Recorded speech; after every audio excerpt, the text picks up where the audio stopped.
जय हिंद प्यारे साथियों। कैसे हो आप सब? बिल्कुल मस्त होंगे।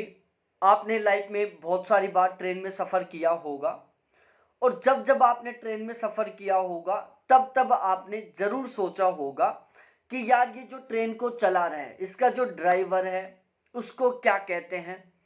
ट्रेन का ड्राइवर किस तरीके से बना जाता है, ट्रेन का ड्राइवर बनने के लिए क्या एजुकेशन क्वालिफिकेशन होनी चाहिए, ट्रेन का ड्राइवर बनने के लिए सिलेक्शन प्रोसेस क्या होता है, एज लिमिट क्या होता है। इस तरीके से आपके दिमाग में बहुत सारे क्वेश्चन आए होंगे। साथ ही साथ आपके दिमाग में ये भी आया होगा कि यार मैं भी ट्रेन का ड्राइवर बन जाऊं तो बहुत मस्त रहे, मैं भी इस तरीके से अलग अलग जगह पर घूमूं, ट्रेन चलाऊं मैं। तो आज हम इस वीडियो में बिल्कुल डिटेल से डिस्कस करने वाले हैं ट्रेन के ड्राइवर के बारे में। तो सबसे पहले मैं ये बता दूं, जैसे बस ड्राइवर होता है, ऑटो ड्राइवर होता है, कार ड्राइवर होता है, इसी तरीके से ट्रेन को चलाने वाला भी एक ड्राइवर होता है जिसको ड्राइवर नहीं बोलते, उसको लोको पायलट बोलते हैं। ठीक है, लोको पायलट बनने से पहले आपको असिस्टेंट लोको पायलट बनना होता है। ध्यान रखना, डायरेक्टली लोको पायलट नहीं बना जाता, सबसे पहले असिस्टेंट लोको पायलट बना जाता है। जब आप असिस्टेंट लोको पायलट बन जाओगे तो कुछ समय बाद में आपका प्रमोशन हो जाएगा, फिर आप क्या बन जाओगे, लोको पायलट बन जाओगे। जब आप लोको पायलट बनोगे तब आप ट्रेन को खुद चलाने का काम करोगे, और जब आप असिस्टेंट लोको पायलट बनोगे तब लोको पायलट के अंडर आप काम करोगे। जो लोको पायलट है वो आपको असिस्ट करने का काम करेगा। ठीक है, तो यदि आप लोको पायलट बनना चाहते हो तो सबसे पहले आपको असिस्टेंट लोको पायलट बनना होगा। और आज के इस वीडियो में मैं बिल्कुल डिटेल से सिस्टमैटिक तरीके से आपको बताने वाला हूं कि आखिरकार असिस्टेंट लोको पायलट किस तरीके से बनते हैं। ठीक है, बिल्कुल स्टेप बाय स्टेप आपको सब कुछ यहां पर पता चल जाएगा। इस वीडियो में हम डिस्कस करेंगे कि असिस्टेंट लोको पायलट बनने के पॉजिटिव पॉइंट क्या है और नेगेटिव पॉइंट क्या है। आपको हर कोई कैंडिडेट हर एक सरकारी नौकरी के केवल पॉजिटिव पॉइंट ही गिनाता है कि जब आप इस गवर्नमेंट जॉब में लग जाओगे तो आपके ये फायदे मिलेंगे। कोई भी कैंडिडेट आपको उसके नुकसान नहीं बताता।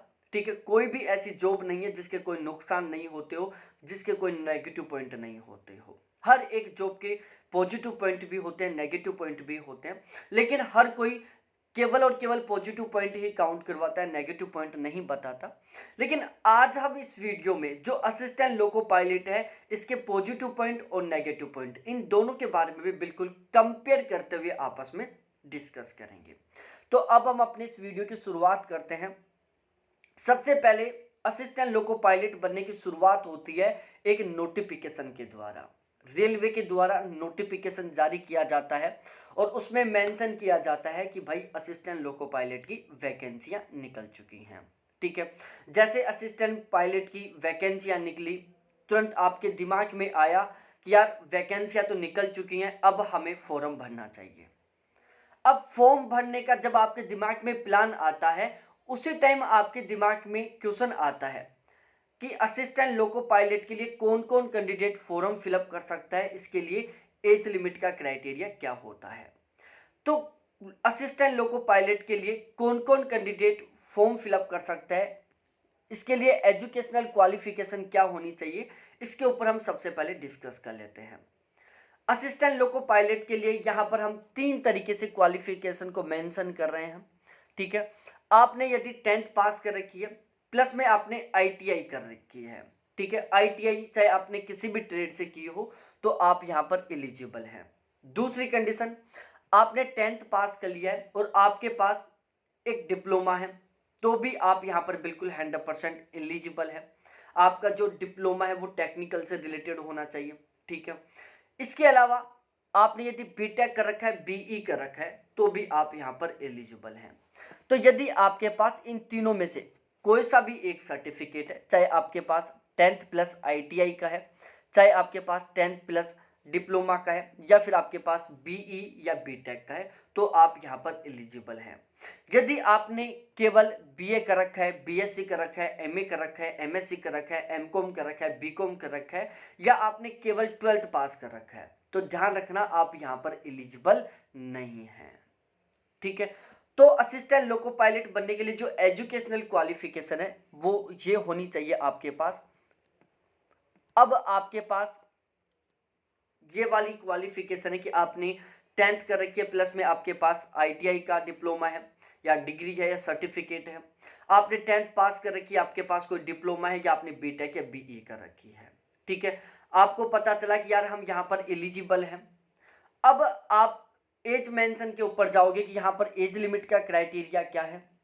तो यहाँ पर जो एज लिमिट का क्राइटेरियन वो मेल और फीमेल दोनों के लिए बिल्कुल बराबर है। यदि आप जनरल और ईडब्ल्यूएस कैटेगरी से बिलोंग करते हैं तो आपकी एज 18 से 30 के बीच में होनी चाहिए। ओबीसी से बिलोंग करते हैं तो 18 से 35 के बीच में होनी चाहिए। और यदि आप एससी एसटी से बिलोंग करते हैं तो 18 से 35 के बीच में होनी चाहिए। यहाँ पर ये एज लिमिट का क्राइटेरिया है। अब आप एलिजिबल थे, एज भी आपकी यहाँ पर एलिजिबल थी, आपकी एजुकेशनल क्वालिफिकेशन भी एलिजिबल थी, मतलब ओवरऑल आपने फॉर्म फिलअप कर दिया। अब बात आती है सिलेक्शन प्रोसेस की, क्योंकि फॉर्म फिलअप करने के बाद में सिलेक्शन प्रोसेस की शुरुआत होती है। तो असिस्टेंट लोको पायलट बनने का जो सिलेक्शन प्रोसेस है ना वो टोटल 3 स्टेपों से गुजरता है, जिसमें टोटल 4 स्टेज होती हैं। सबसे पहला सीबीटी फर्स्ट होता है, computer based test online paper होता है, जिसको हम सीबीटी फर्स्ट बोलते हैं।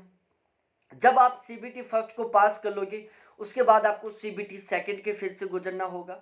जब आप सीबीटी सेकंड को पास कर लोगे फिर आपका एक साइको टेस्ट होगा, ठीक है। जो सीबीटी फर्स्ट है इसमें आपका ऑब्जेक्टिव टाइप से टेस्ट होगा और ये केवल और केवल क्वालिफाइंग नेचर का है, ठीक है। आपका जो ओवरऑल फाइनल रिजल्ट बनेगा ना उसमें आपके सीबीटी 1 के नंबर नहीं जोड़ेंगे, इसको तो केवल आपको पास करना है। जब आप सीबीटी 1 को पास कर लोगे उसके बाद में आपका सीबीटी 2 होगा। सीबीटी 2 के 2 पार्ट हैं, एक पार्ट ए दूसरा पार्ट बी। आपको ये दोनों के दोनों पार्ट देने होंगे, जिसमें ये जो पार्ट बी है ये भी केवल और केवल क्वालिफाइंग नेचर का है। जब आपका सीबीटी 2 के दोनों पार्ट कंप्लीट हो जाएंगे, सीबीटी 2 के दोनों पार्ट को आप पास कर लोगे उसके बाद में आपका साइको टेस्ट होगा, ठीक है। तो ओवरऑल कुछ इस तरीके से इसका सिलेक्शन प्रोसेस होता है। अब हम थोड़ा आगे डिटेल से डिस्कस करते हैं इनके बारे में। देखो सबसे पहले आपका सीबीटी फर्स्ट होगा, जो ऑब्जेक्टिव टाइप का आपका पेपर होगा, ऑनलाइन पेपर होगा, जिसमें मैथ के 20 क्वेश्चन होंगे, रीजनिंग के 25 क्वेश्चन होंगे, जीएस के 10 क्वेश्चन होंगे, साइंस के 20 क्वेश्चन होंगे, टोटल 75 क्वेश्चन आएंगे। 60 मिनट का आपको टाइम दिया जाएगा। 1/3 यहाँ पर नेगेटिव मार्किंग रहेगी और ये केवल क्वालिफाइंग नेचर का होगा। इसका रिजल्ट निकलेगा, आपने यदि पास कर लिया तो आप सीबीटी 2 के लिए क्या हो जाओगे, एलिजिबल हो जाओगे। आपने सीबीटी 1 को पास कर लिया उसके बाद में आपको मौका मिला सीबीटी 2 देने का। तो सबसे पहले आपका पार्ट फर्स्ट होगा, सीबीटी 2 का पार्ट फर्स्ट होगा। पार्ट फर्स्ट में आपके 25 क्वेश्चन मैथ के आएंगे, 25 क्वेश्चन रीजनिंग के आएंगे, 40 क्वेश्चन साइंस के आएंगे और 10 क्वेश्चन जीएस और करंट अफेयर के आएंगे। टोटल 100 क्वेश्चन आएंगे। 90 मिनट का टाइम दिया जाएगा आपको और 1/3 की यहाँ पर नेगेटिव मार्किंग रहेगी। इसी के साथ आपका सीबीटी 2 होगा। जो सीबीटी 2 होगा वो आपका ट्रेड का एग्जाम होगा। आपने जिस ट्रेड से आईटीआई कर रखी है, आपने जिस ट्रेड से बीटेक या बीई कर रखा है, आपने जिस ट्रेड से डिप्लोमा कर रखा है उस ट्रेड का आपका एग्जाम होगा। यहाँ पर आपके ट्रेड से रिलेटेड 75 क्वेश्चन आएंगे, 60 मिनट का टाइम दिया जाएगा। और ये जो पेपर है जो पार्ट 2 है इसमें आपको मिनिमम 35% मार्क्स लेके आने होंगे। यदि आपने 35% मार्क्स ले आए तो आप यहाँ पर पार्ट 2 को पास कर लोगे, ठीक है। तो आपका ओवरऑल पार्ट फर्स्ट और पार्ट सेकंड इन दोनों का रिजल्ट आएगा। इन दोनों में यदि आप पास हो गए तो मतलब आपने सीबीटी 2 को क्लियर कर लिया। जब आप सीबीटी 2 को क्लियर कर लोगे तो उसके बाद में आपका साइको टेस्ट होगा, ठीक है। फिर साइको का रिजल्ट आएगा, फिर उसके बाद में आपका सीबीटी 2 का पार्ट 1, ठीक है, और साइको इन दोनों का मिलाकर फाइनल रिजल्ट आएगा। यदि आप फाइनल रिजल्ट में पास हो जाते हो फिर आपका डॉक्यूमेंट्स वेरिफिकेशन होगा। डॉक्यूमेंट्स वेरिफिकेशन आपका सही ढंग से हो जाता है फिर उसके बाद आपका मेडिकल होगा। ध्यान रखना यहाँ पर जो मेडिकल होता है वो बहुत ही टफ टाइप का होता है, ठीक है, ऐसे नॉर्मल मेडिकल नहीं होता। और स्पेशली जो आंखों का चेकअप होता है यहाँ पर बहुत ही हार्ड तरीके से होता है। जब आपका मेडिकल भी फिट हो जाएगा तो उसके बाद में आपका ओवरऑल फाइनल रिजल्ट आएगा, जो कैंडिडेट मेडिकल में फेल हो गए हैं, जिनका डॉक्यूमेंट्स वेरिफिकेशन में फेल हो गई हैं, उनको हटा दिया जाएगा। जो कैंडिडेट मेडिकल में पास हो गए, डॉक्यूमेंट्स वेरिफिकेशन में पास हो गए हैं, उन सभी कैंडिडेटों को यहाँ पर ज्वाइनिंग दे दी जाएगी। ठीक है, ज्वाइनिंग मिलते ही आपकी ट्रेनिंग शुरुआत हो जाएगी। ट्रेनिंग के दौरान आपको सिखाया जाएगा, काम करना सिखाया जाएगा कि आप as a assistant loco pilot क्या क्या काम करोगे, किस तरीके से काम करोगे। आप वहां पर लोको पायलट के अंडर में रहकर काम करना सीखोगे। ठीक है, तो आपको ट्रेनिंग के दौरान काम करना सिखाया जाएगा। जैसे आपकी ट्रेनिंग कंप्लीट हो जाएगी तो उसके बाद में आपको पोस्टिंग दे दी जाएगी। ठीक है, किसी एक निश्चित जगह पर आपकी पोस्टिंग दे दी जाएगी। ठीक है, उसके बाद में आप ट्रेन पायलट बन जाओगे, असिस्टेंट पायलट बन जाओगे। आप ट्रेन के साथ आना जाना शुरू कर दोगे, लोको पायलट के साथ रहना शुरू कर दोगे, ट्रेन के केबिन में रहकर ट्रेन को असिस्ट करना शुरू कर दोगे। यहाँ पर ड्यूटी टाइम की बात की जाए तो असिस्टेंट लोको पायलट का कोई फिक्स ड्यूटी टाइम नहीं है। ध्यान रखना, ये इसका सबसे नेगेटिव पॉइंट भी है कि यहाँ पर कोई भी फिक्स ड्यूटी टाइम नहीं है। असिस्टेंट लोको पायलट का प्रमोशन किस तरीके से होता है? सबसे पहले आप असिस्टेंट लोको पायलट बनोगे, उसके बाद आप लोको पायलट बनोगे, उसके बाद आप सीनियर लोको पायलट बनोगे। ठीक है, इस तरीके से यहाँ पर आपका प्रमोशन होने वाला है। अब जैसे आप असिस्टेंट लोको पायलट बने तो ऐसे नहीं कि आपको हर कोई गाड़ी दे दी जाएगी, चल इस ट्रेन को चलाओ, इस ट्रेन को चलाओ, ऐसा नहीं। यहाँ पर आपको जो ट्रेन चलाने का है वो भी स्टेप रहता है। सबसे पहले आपको चलाने के लिए मालगाड़ी दी जाएगी। जब आपको मालगाड़ी चलाने का एक्सपीरियंस हो जाएगा उसके बाद भी आपको पैसेंजर वाली ट्रेन दी जाएगी। जब आपको पैसेंजर वाली ट्रेन को चलाने का एक्सपीरियंस हो जाएगा उसके बाद में आपको एक्सप्रेस वे वाली ट्रेन दी जाएगी। जब आपको एक्सप्रेस ट्रेन चलाने का एक्सपीरियंस हो जाएगा उसके बाद में आपको सुपर फास्ट ट्रेन दी जाएगी। जब आपको सुपर फास्ट ट्रेन चलाने का एक्सपीरियंस हो जाएगा तो आपको सुपर फास्ट एक्सप्रेस ट्रेन दी जाएगी। तो आपकी जो शुरुआत है ना वो मालगाड़ी से होने वाली है। ठीक है, और फिर लास्ट आप कहां तक पहुंचोगे? सुपर फास्ट एक्सप्रेस को चलाने तक। जो भारत की फेमस ट्रेन है ना उनको चलाने का आपको सबसे लास्ट में मौका मिलेगा। तो यदि आप कभी देखो रेलवे स्टेशन पर यदि कोई मालगाड़ी जा रही है ना तो आप डायरेक्टली समझ सकते हो कि इसको कोई असिस्टेंट लोको पायलट चला रहा है जिसने अब भी ज्वाइनिंग ली है। और यदि आपकी आंखों के सामने से कोई सुपर फास्ट एक्सप्रेस ट्रेन गुजरे तो आप समझ लेना कि यहाँ पर जो लोको पायलट एक बहुत ही लंबे एक्सपीरियंस वाला है। ठीक है, बहुत ज्यादा एक्सपर्ट है। यहां तक का सारा सब कुछ आपको बहुत ही सिस्टमेटिक वे में समझ में आ गया होगा। ठीक है, अब हम यहां पर इसके नेगेटिव पॉइंट और पॉजिटिव पॉइंटों के बारे में डिस्कस करते हैं कि जो असिस्टेंट लोको पायलट है उसका नेगेटिव पॉइंट क्या है, उनके पॉजिटिव पॉइंट क्या है। वीडियो में बहुत इंटरेस्ट आ रहा होगा, आपके सभी के सभी डाउट क्लियर हो रहे होंगे। आप चाहते हो कि मैं इसी तरीके से किसी दूसरे टॉपिक के ऊपर वीडियो बनाऊं तो आप कमेंट सेक्शन में कमेंट करके जरूर बताना। वीडियो को अभी तक लाइक नहीं किया तो प्लीज एक बार लाइक करो, क्योंकि आपके लाइक करने से आपका कोई नुकसान नहीं होगा, हमें भी बहुत बड़ा फायदा नहीं मिलेगा लेकिन एक मोटिवेशन आएगा। तो इस वीडियो को कम से कम 5000 लाइक तो जरूर करो प्यारे साथियों। चैनल को जरूर सब्सक्राइब करो क्योंकि इस चैनल पर आपको केवल इसी तरीके के बहुत ही इंपॉर्टेंट इंफॉर्मेटिव वीडियो मिलेंगे। ओवरऑल ये चैनल आपके लिए बहुत बहुत महत्वपूर्ण होने वाला है यदि आप किसी गवर्नमेंट जॉब की तैयारी कर रहे हो तो एक बार इस चैनल को जरूर सब्सक्राइब कर लो। वीडियो को अपने सभी दोस्तों के साथ भी जरूर शेयर करो। अब हम असिस्टेंट लोको पायलट के नेगेटिव और पॉजिटिव पॉइंटों के बारे में डिस्कस करें। सबसे पहले यदि हम हार्ड, यहाँ पर जो मेडिकल है वो बिल्कुल आपका हार्ड होगा। ठीक है, बिल्कुल इजी तरीके का मेडिकल नहीं होगा। सैलरी आपको बहुत अच्छी खासी मिलेगी। यहाँ पर जॉब टाइम की बात की जाए तो यहाँ पर कोई फिक्स जॉब टाइम नहीं है। जैसे आप किसी दूसरी जॉब में लगते हो, आप टीचर बनते हो, ठीक है, आपको गर्मियों के टाइम में सुबह 7:30 बजे जाना, 1 बजे आना है, उसके बाद में आप कुछ भी करो। ठीक है, आप डॉक्टर हो, आप पुलिस वाले हो, आपका एक फिक्स ड्यूटी टाइम होता है। बाकी पुलिस वालों का भी फिक्स ड्यूटी टाइम नहीं होता, लेकिन जैसे डॉक्टर हुआ इनका फिक्स ड्यूटी टाइम होता है, कंपाउंडर का फिक्स ड्यूटी टाइम होता है। ठीक है, इसके अलावा जो बसों के ड्राइवर होते हैं, ठीक है, बैंक में काम करने वाले होते हैं, टीचर होते हैं, इनका फिक्स ड्यूटी टाइम होता है। लेकिन जो असिस्टेंट लोको पायलट है ना इनका कोई टाइम शेड्यूल नहीं है। ठीक है, फैमिली के लिए इनको बहुत कम टाइम मिलता है, फैमिली को टाइम देने के लिए। ठीक है, जैसे कभी ट्रेन निकली 5-7 दिन के लिए इनको ट्रेन के साथ बाहर जाना पड़ जाता है, फिर जब वापस वो ट्रेन आएगी तब ये अपनी वापस फैमिली के साथ मिल पाते हैं।